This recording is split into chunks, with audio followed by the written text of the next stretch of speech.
Igbo ekene m unu. Anyị ka nọkwa n'oge ilu Igbo mgbe anyị ji ewetakwara ma na-akọwara gị ilu Igbo dịgasị iche iche ka o wee na-edo gị anya ka i wee na-amụtawanye.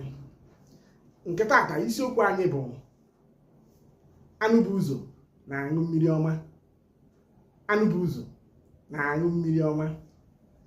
Anyị kọwaa ya, anyị asị na onye izi ruterenu ma onye izi bịara yọọ ihe ka a na-ebu ụzọ enye, maọbụ ka a na-ebu ụzọ aza ihe ọ na-achọ onye izi.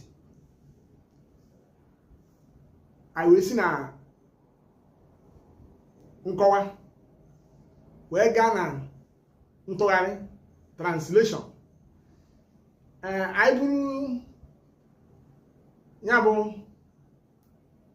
anụ bụ ụzọ na-aṅụ mmiri ọma bubata ya na English, bubata ya n'oyibo.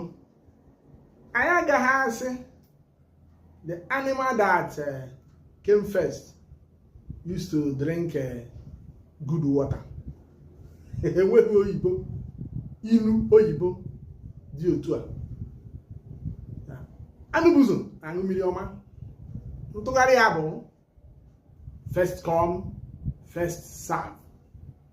First come first serve. Ọ ya bụ ntụgharị ya.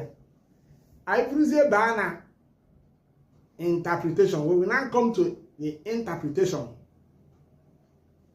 We will now say the first person that arrives, or the first person that comes to ask for something, will be attended to. The first person that arrives, or the first person that comes to ask for something, will be the first to be attended to. Oh, yeah, about the interpretation. That is the interpretation. Yeah, about the Mariata na anụ bụ ụzọ na-aṅụ mmiri ọma, first come first serve.